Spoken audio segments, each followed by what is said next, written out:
just also wanted to share one more example of some of different criteria that could be used. IRC have developed a context analysis tool that they piloted in about 5 different locations. And this is another one of the tools that I've reviewed for the research I'm currently working on. And I put together this quick slide to highlight some of the things that came up both in their final guidance material and also some of the different pilots of different criteria that could be used to choose particular areas, in this case, to be looked at in more depth for the context analysis. So this includes the presence of a high number of IDPs living outside camps in the area. The IRC tool was developed for displacement contexts. Whether there were previous, existing, or future planned IRC programming in the area, any security risks or access issues for the area, and then particularly thinking about selecting multiple areas, getting variation so you could have different representative examples of the city.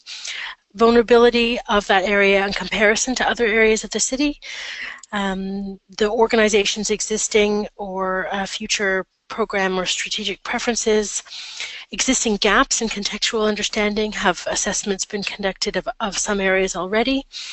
And also any request from government or other actors present to focus on a particular area might be something to consider. So those are quite a lot of examples. We had the 2 more in-depth cases from Riham and Tullio, as well as the few other examples I've brought in. And so we're going to start going to your questions. The first question that's come in is about getting into a bit more of the specifics of this. It's in part about how do we ensure that, I guess, an assessment when we look at a certain area is comprehensive. And then there are some specific subparts to this in terms of the technical details. Is there a scoring system used? In Riham's presentation, you mentioned that a final score was calculated, but perhaps you could go into a bit more depth of how this is then used to choose one area, and Tullio, if you have any thoughts about how this was done there. The question, I think, is really about a bit more technical detail on, we've got these different indicators, they're used in these different ways. Then how do you compare one area against the next? How do you score them? Do you weight certain indicators or criteria? And overall, how is that done in a bit more depth? So we'll turn first to Tullio, because this wasn't covered in as much detail in your presentation, and then we'll go on to Riham as well. In the case of Tacloban, I want to say that there were many different actors, no? Many different stakeholders, and it was important for us to first of all sit together and try to coordinate together with the government. That was very, very important. Then we also did the mapping itself of the city, or part of the city area, where we had unmanned aerial vehicles, no, drones, to be going around and help us out to start the assessment. Then we had teams in the field surveying, validating some of the visual data that we collected. And then, as I said before, we during the presentation, we had a process of individual household assessments that could help us segregate that data over the map. And that, I think, when we had that, we could see, okay, let's say these areas need more assistance on this, let's say, issue, and others on other type.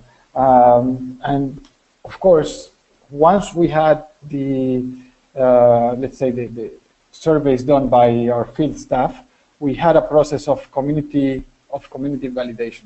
So we had community meetings where we not only with the, let's say, the leaders of the community, but we called for all of the community to approach to us to these meetings or read the posting notes that we had posted in the neighborhoods, so they can provide feedback. And again, we needed to set up let's say, feedback mechanisms that will help us analyze, take those inputs and integrate them in our project. Thanks for that. That response. I'll turn as well to Riam to see if you have any additional thoughts about the specifics of how the scoring goes, whether you weight certain criteria, and perhaps what do you do when you have perhaps several areas that all meet the criteria? How do you choose then?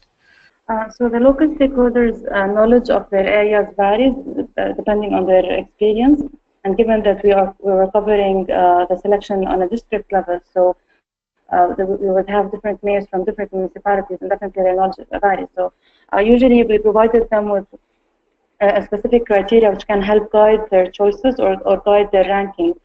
So that's on a local stakeholder level. Whereas in terms of the multi-deprivation index, as you could see probably in the table, we have different sectors, and each sector has its own indicators. And the percentage or the score of each indicator would eventually factor into the index of a certain cadastre. And that's how we would compare, that's why we aimed at comparing the local knowledge with the vulnerability index in general. Great, thanks, Riam. Another question that I'm going to put to you both is, obviously in these two examples, you're both sharing what's happened in one particular context.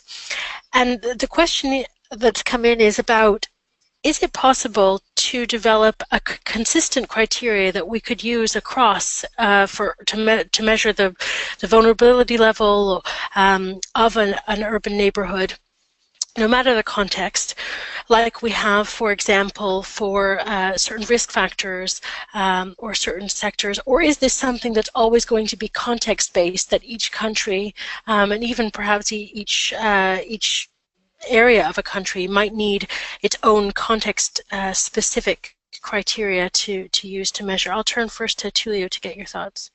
There is potential to have let's say, a basic criteria, but the analysis is really going to be context-based. It's impossible to have the same interpretation of an urban context in Latin America than in Asia or African cities. The people behave different, the expectations and needs are going to be different.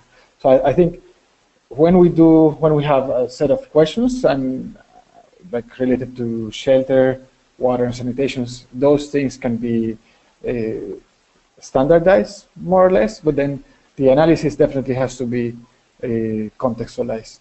Great, thanks, Tulio. And Riam, do you have any thoughts? I actually second Tulio, because the living conditions might be comparable between different areas or countries, and the factors that feed into living conditions in a certain place. Nevertheless, every neighborhood or every area, slum, rural or urban area, ITS, etc., will have its own context and will have its own history and culture factors, urban services, etc., which have fed into the situation at hand. So definitely, there's a nuance in how we will be able to address a certain context versus another. Great, thank you. We've had a few questions come in. I'm going to try and do my best to mold them together and to put the specific topic of this webinar spin on them. The questions that are coming in are about, I guess, the consequences or the implications of choosing one particular area for something when certain issues affect the wider city. As I mentioned, in this webinar, we're not focusing on the merits or the relevance of an area-based approach, but I think that there are some specific parts to this that we could look at in the context of choosing one area, particularly where we're talking about looking at different criteria for understanding which of those areas we should select. For example, there might be some topics that or challenges or issues that affect a wider area than just that neighborhood. And so how do we account for that when we're looking at, a risk factor or the situation of sewage or violence? Those might be things that are experienced across the city or across several areas of the city. And so how do you take that into account where there are things that affect a wider area than one neighborhood or one part of a neighborhood you're trying to look at? And how do you take that account within the approaches that you've tried, or how do you think others should account for that in future? And then what do you do about communicating that you've selected a certain area, particularly where other areas might have been involved in some sort of assessment? And are there any implications then of how you communicate the reasons behind choosing a specific area over another, given the fact that it's unlikely that just one neighborhood might be affected by any crisis, and you will be, in effect, making a selection. So I'll turn again first to Tulio to get your thoughts on those. So in terms of the broader infrastructure constraints, I think that's extremely challenging, especially when we are not able to support the process ourselves. But that's part of the complexity of working in a city. And I think we need to take a leading role in facilitating conversations with service institutions or infrastructure agencies in the government, being able to join those conversations in maybe they have government working groups where we can drive or at least put our ideas there and get their buy-in as well. It takes a lot of time, and that might be challenges that we face with our donor commitments, no? But it's something that we cannot avoid. To build infrastructure also takes time. And then on the, how do we communicate the selection? So, of course, that starts since the very beginning when we are explaining our, we need to have a clear communication strategy. Since the very beginning, we need to think about it with our own team, with maybe with a focus group from the community to be able to have that communication strategy clear. Because when we communicate, we might have some setbacks.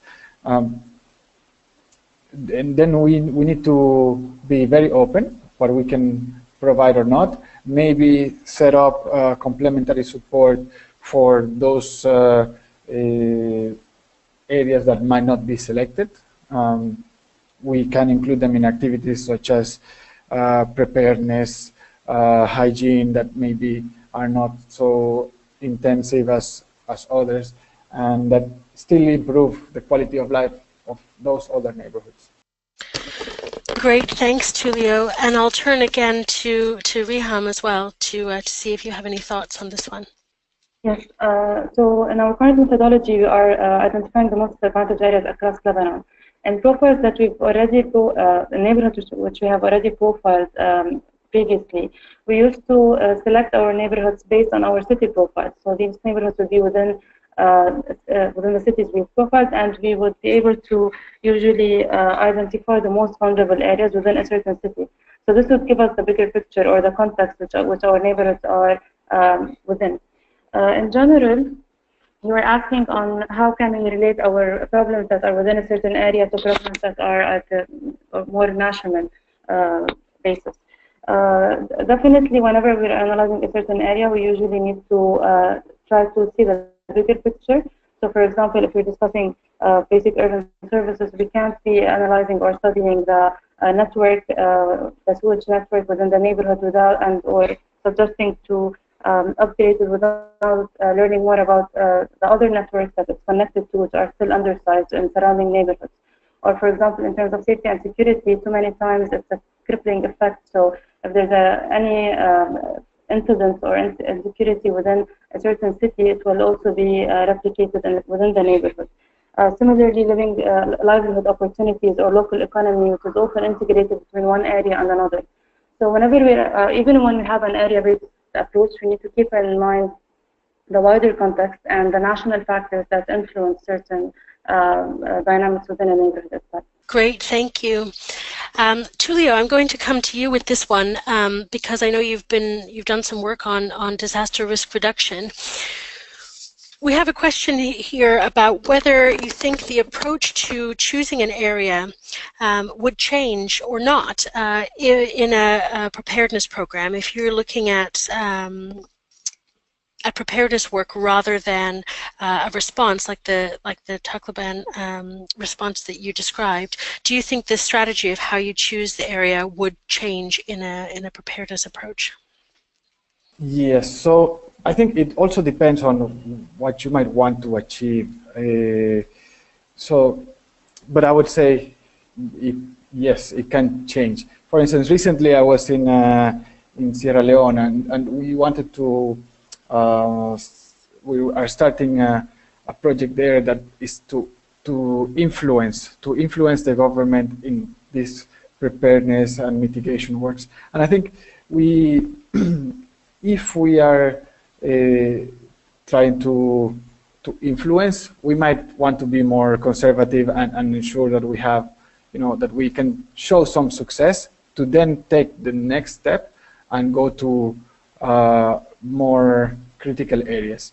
So I would say that depending on what you want to achieve and the scope of your funding and your long-term vision, I think, yes, we can adapt. Great, thanks. And Riham, I'm going to pose another question to you. By all means, if you have any thoughts on the preparedness one, go ahead. But questions also come in that I think speaks to something that you were mentioning in terms of how UN Habitat's brought in the perspectives of local stakeholders in an area to help with choosing the area.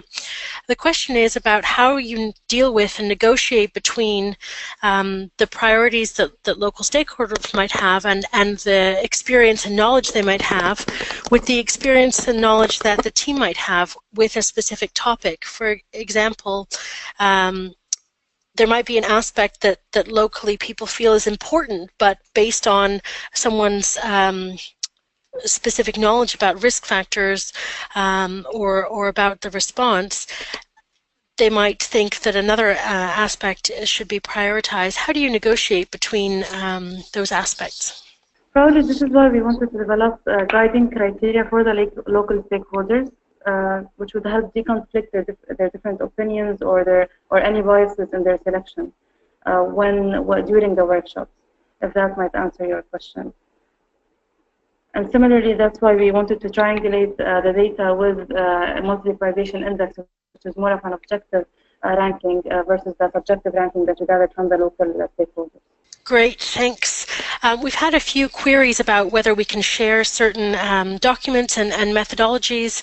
Some things are published, others are not. We do have UN Habitat have published several of their neighborhood and city profiles in Lebanon, so we can certainly make sure that we send out an email that has the links to all of those ones that have been published to everyone.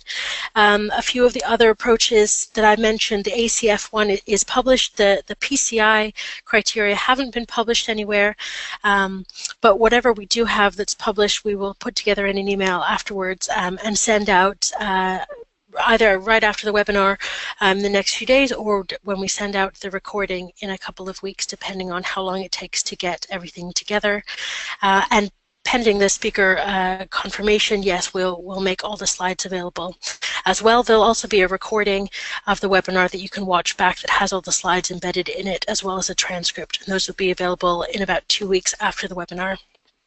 So I'll probably go to our final question on this topic before we turn over to the next area of focus, which for me is an interesting one because some of you might know here at ALNAP I focus on urban and also coordination issues, and so I'm always interested when those two things collide like they do in this question.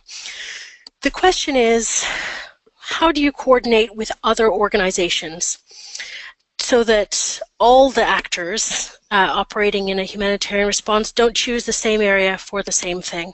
I think this question is particularly a challenge when you are trying to use the criteria you've developed and you're trying to have a methodology, but those methodologies might be different than one another or the same, and then you come up with the list of the areas that are deemed the ones to focus on, and then at that point, after having gone through that process, might realize that others have the same idea. What do you do in that situation? And I'll turn first again to Leo. That is a tough question, considering the multiplicity of actors and the rush that sometimes we have after a catastrophe to attend the needs. But I think what I've seen much more useful is that more often we see professionals willing to coordinate, no? Or willing to sit with the others and talk. And that can come from, you know, headquarters and global shelter or different, or WASH or markets discussions that are happening, and be able to, you know, either in the field and top down, both have that interest to coordinate. Being able to join as soon as possible coordination boards that are in the area, either led by the government or by the UN system. That, I think that's key. And then, you know, being able to you know, negotiate, face the other organizations and not give them the back, and try to agree how to work in complement rather than against each other. I think that's the best way. And the negotiation skills is not only with the communities as we try to provide them assistance, it's also within ourselves as humanitarian stakeholders. Great. And Riam, I'll turn to you as well, although I suspect part of your answer, because of the work I know that you guys have done at UN Habitat, working so closely with municipalities, my suspicion is that part of the answer for you is working closely with the municipalities so that they know all the things going on in their area. But I'll see if you have any further thoughts as well. Yes, unfortunately in Lebanon we have a lack of data, so what we care to do with our urban profiling is to provide urban knowledge to whether local authorities or other agencies or other INGOs or NGOs working within the same vulnerable neighborhoods. So we care to disseminate and present our profiles usually within existing working groups or intersector agencies. Meetings. We similarly definitely make it available to the municipalities and create regional technical offices which can help disseminate this knowledge to any future stakeholders who care to develop any project with the municipality. Similarly, after we usually profile our neighborhoods, within a participatory approach, we aim to involve all local stakeholders within a certain neighborhood to come together and strategize the projects based on the collected data together in terms of the response plan, in terms of priority, or in terms of dates or over the certain time frame. So in general, we care to disseminate this data. We think that it will inform or hopefully it will help inform other agencies' work. And similarly, we care to join forces on project planning. Great, thanks Riam, and thanks again to both of you, both Tulio and Riam. Hopefully you'll stay with us for the rest of the webinar and maybe come back in the final Q&A section to add in further thoughts.